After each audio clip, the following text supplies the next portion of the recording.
It's another episode of Shootin the Wheeze where I sit down and I ramble about things that are on my mind or things that you want to know about. And this week you wanted to know why I'm not a professional wrestler. And so I dove into that. While you're listening, if you're on YouTube, definitely leave in the comments if you ever wanted to be a pro wrestler, if you ever trained, or if you're one yourself. I would love to know. We have made it to a third episode. I have sat down and I am recording episode number 3. Big deal for me. I have an actual topic that I wanted to talk about today, and I did kind of post it out there that I wanted to talk about why I'm not a professional wrestler, because I get asked that a lot. But I'm going to give a little aside thing that happened first. If you are watching this in real time, Monday Night Raw was yesterday, and there was somebody front row that had a Wheezy blonde sign. This is something that has been happening randomly, periodically, that I think is super cute and cool. And I can't believe that people like me enough to actually make Wheezy blonde logo signs and have them in the crowd. But because it is technically outside brand and it's advertisement, WWE security or production staff always confiscates the signs. This time, however, this gentleman was sitting front row and had his sign. They took it away from him halfway through the show, but also they made him move his seat, and they claimed that it was because he was too tall or too large to be front and center of the camera view. So what they did was they moved him to the other side of hard cam and tried to compensate him with t-shirts, and I believe they also gave him the table from the Cody and Shinsuke match, and they had Cody sign it. I'll link that TikTok down here, but just thought that was kind of crazy, a little insane. Okay, to the subject at hand. Why am I not a professional wrestler? Where do we begin? Well, back when I was a child. No. So I have been a wrestling fan since I was a kid. My dad was really into pro wrestling, and I was raised around all boys. All my dad's friends had sons, and they were into wrestling. And so naturally, I got into wrestling too. Didn't think anything of it, because that's just what everyone around me liked, but came to find out as I got older that not a lot of little girls liked professional wrestling, which is fine. But I found that out fairly early. When I was 8 or 9, I dressed up as Lita for Halloween, and absolutely nobody knew who I was, but my dad, bless his heart, took me to Goodwill, and we found the closest kind of clothes that we could in order to be Lita. And I had these fake nails that popped on and off, and I had fake tattoos and like these snakeskin snap-on bracelets. You gotta figure it was 2001, 2002. And it is peak memory for me. I actually got to meet Lita a few months back, and I showed her this picture and was like, "Hi, my single dad. Let me be Lita for Halloween." I grew up in a very blue-collar family, and I love my family. My dad was a great dad. He was very supportive of almost all of the things that I wanted to do, but he also was very much a realist, and he had a lot of expectations for me as far as what he expected me to do post high school. I stopped watching professional wrestling about 2007, 2008 when I entered high school. So I really wasn't paying attention to what was going on. I'm not going to act like I was a fan from 2007 to 2016 because I wasn't. When I got to high school, I had different priorities. I was trying to move away from a lot of the things that I had been a fan of when I was in middle school, and wrestling got the axe. I did check in with it now and then. There were specific things that happened during my absence that I peeked back in, like when Edge retired, but I missed the entire summer of Punk. I missed AJ Lee. I missed the streak being broke by Brock Lesnar. These are all things that I had to catch up on. When I graduated high school in 2011, I had no idea what I wanted to do. I was an artist. I really liked painting. I liked drawing, but I had been told there's no career in art. I had considered going into art therapy. That would have required me to go down to University Indianapolis, and just nothing really made sense for me financially. I dropped the ball on a lot of college applications. I dropped the ball on a lot of scholarship opportunities, which down the line realized that there were reasons that there were all of these things happening in my life as to why I couldn't get tasks done, but we'll get to that later. So instead of going off to a big college like everyone else did for the most part at my high school, I went to a college prep high school. My dad busted his ass and worked 3 jobs to send me to this high school, and I felt I owed it to him to go to college. So I enrolled at Indiana University South Bend. I immediately knew it wasn't for me, and I had no idea what I was doing. It was so scary. The workload was so much different. I was expected to do things on my own now, whereas in high school, you could sit in the classroom and you had time to get things done. When it came to college, everything was on your own time. You had to go to the library, you had to go home, you had to find a place to do homework, to write papers. The house that I grew up in is barely an 800 square foot house. I couldn't get away from noise. I was easily distracted. I was easily agitated. I could hear things through the walls. There was no way that I could write papers. I tried to go to the library. I was irritated by all of the noises around me. I even tried to go to, at IUSB, there's a specific floor. It's called the quiet floor, where there's supposed to be no noise, but there was still noise. I tried earplugs. I tried headphones.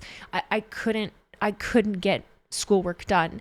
And so by the end of my second semester, I was panicking and freaking out, and I didn't think I could do it. And I was behind on studying. I was behind on my papers. I didn't have any final projects done. I didn't have any final papers done. And so I had made the decision that I was just going to withdraw. The problem is I didn't withdraw in time. I failed every final that I had. And I even went to every professor that I had at the time and told them, I don't know what's wrong with me, but I can't do this and I need help. And they were all very, very willing to help me. And I just didn't withdraw in time.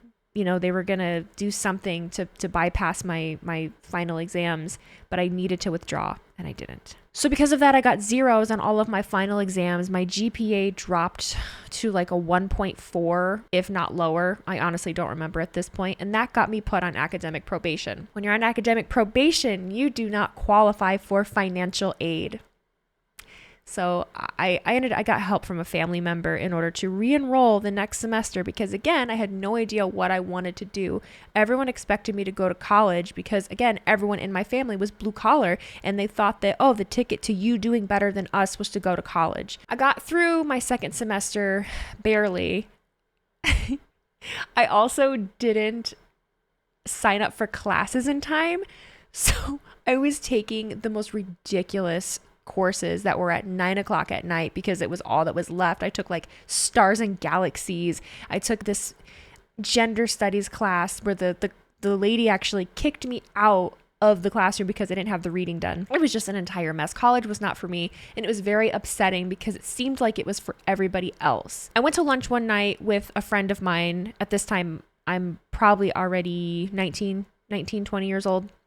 And she said, why don't you go to beauty school? Because it had been a thought in high school, but it just didn't seem like something my parents would approve of. It didn't seem like something I could make a living off of. And I don't remember what exactly drove me to finally just go check out a beauty school. But next thing I knew, I was setting up a tour. I went to Regency Beauty Institute that no longer exists.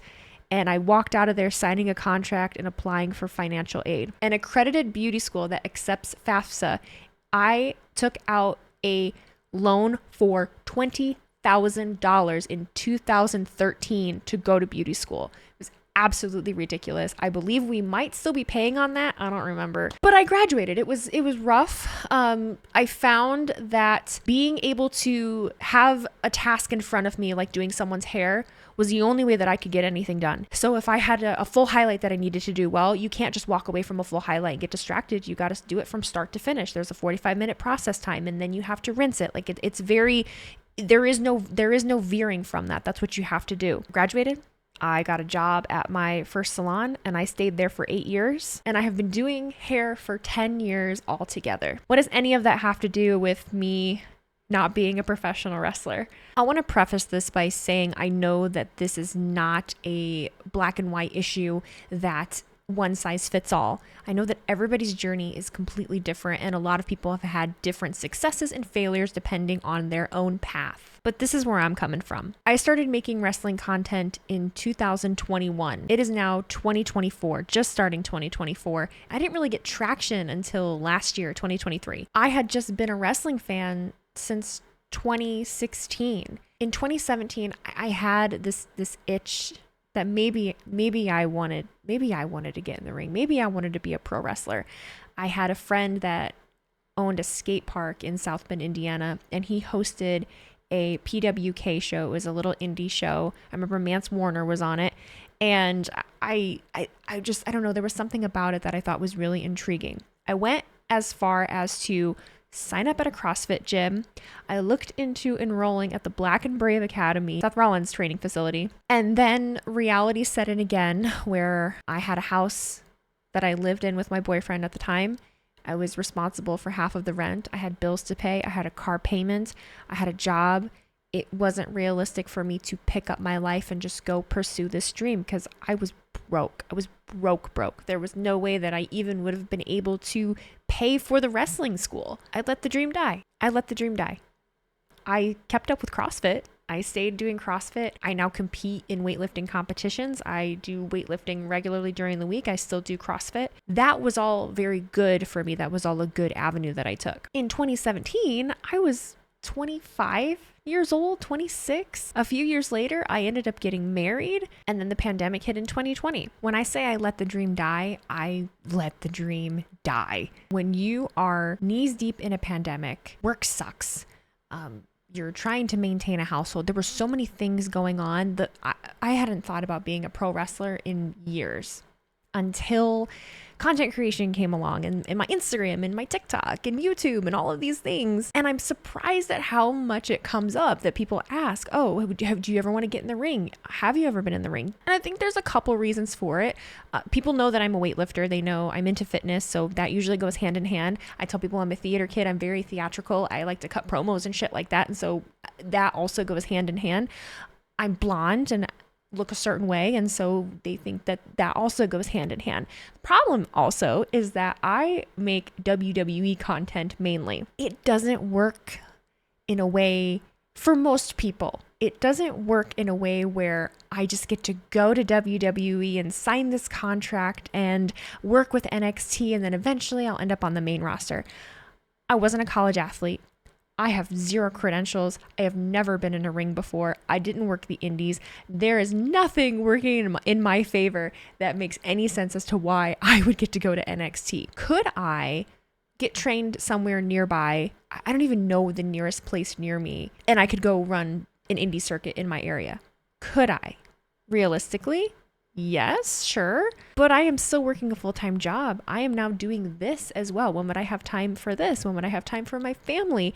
I'm 31 years old. And the thing that people always bring up when you say you're 31 or in your 30s in general and you want to become a pro wrestler, they bring up DDP, and they bring up Jade Cargill. They bring up others that have been able to do it. And that's just not the reality for most people. It's just not. If for some godforsaken reason I got to skip the indie route and got to go to NXT, I would have to uproot my entire life that I've built here. I have been in the same relationship for 12 years. I have been married for 5 years. I have been a hairstylist for 10 years, and I have painstakingly built a clientele. There's just so many reasons why it doesn't make sense for me to uproot my life. And so I don't look at being a pro wrestler as something that is feasible for me. Not to bring up the fact that I'm 31 years old again, but when you are in your 30s and as you continue to age, your body doesn't react the same way to certain things. I blew my hip out at a weightlifting competition at the beginning of 2023, and my hip has never been the same. If for some reason I was to go pursue a dream out on the indies and I get hurt, I don't have an income then from my full-time job as a hairstylist. I would have to completely rely on content creation. And at the moment, content creation is not a sustainable source of income, at least for me. A big reason that I have kept my full-time job is because I've worked very hard on it and it will be there. My clients are not going to go anywhere. Content creation could be done tomorrow. Sometimes I think that sets me back a little bit because I don't want to say that I'm in competition with other content creators because it's not necessarily what it is. I get hung up on the fact a lot of the time that I'm one of the few that does work a full-time job, and I'm not able to push out as much content as a lot of the other creators are. And so I have a lot of imposter syndrome when it comes to that. I have a lot of imposter syndrome when it comes to basically anything. I always say if I were 6 years younger, if I were 5 years younger, if I were 5 or 6 years younger, I would be more willing to take the gamble, and I'd be more willing to try to get in the ring. I would try to, maybe be on the indies, but TikTok and content creation and my exposure didn't happen at that time. It happened now. That's okay. I'm okay just being a fan. I like being a fan. I like being able to be in the comfort of my own home. I like being able to interact with other fans. There's nothing wrong with just being a fan, but I do think there will always be a part of me that wonders, what if? I think I'll always wonder what if, because again, if I was 6 years younger, I'd be out on the indies. The timing of things in your life, you can't plan that. Things just happen the way that they do and when they do. And when I was 25, 26, it just didn't make sense. Would it make a little more sense now? Yes, but it's just not tangible for my current circumstances. I have so much respect for people that are professional wrestlers. I have so much respect for people that are in bigger companies, that are in the smaller promotions, that are on the indies, that are trainers. I have a lot of respect for the business and the people that do it. I would never act like it is just an easy thing to go do, because it's not. The people that do it and that make it a career and that do it for the longevity of their lives, there are people that have been pro wrestlers for 20, 30 years, and they have been on the independents that entire time. The amount of dedication and patience it takes to do that, you have to wholeheartedly love it, because it's not a glamorous thing. It's not always a glamorous thing. Not everybody is a fitness model or an athlete that gets to go straight to the WWE. Some people will always be in the American Legions and the Elks Lodges for 20 to 30 people that love pro wrestling, and you have to love it in order to keep doing that. Sometimes it's a love with little reward. And again, I have so much respect for the people that do the damn thing. I can admit that I don't think I have the balls to do the damn thing. I never had the balls to do the damn thing. And I can admit that. I can admit that I don't have the balls to do the damn thing now. It's not that I don't think I'm capable of doing it. It's just all of the circumstances surrounding and the story of my life from the time I graduated high school until now. Because there's always a what if. There's always a what if. I'm lucky enough that I got to this point fairly unscathed, considering all of the things that I had happen in college and, you know, being unsure of what I want to do. I make a very comfortable living and have a very good life. And one of the coolest things is that even though I am not a pro wrestler and I've never been on the indies, I have gotten to meet and learn about so many amazing promotions and people that I otherwise would have had no idea existed. And the fact that they are always, for the most part, so welcoming to me and kind. I've met the coolest people, honestly. And so if you happen to be listening to this, or this gets clipped on Instagram and you follow me, I really, really appreciate it.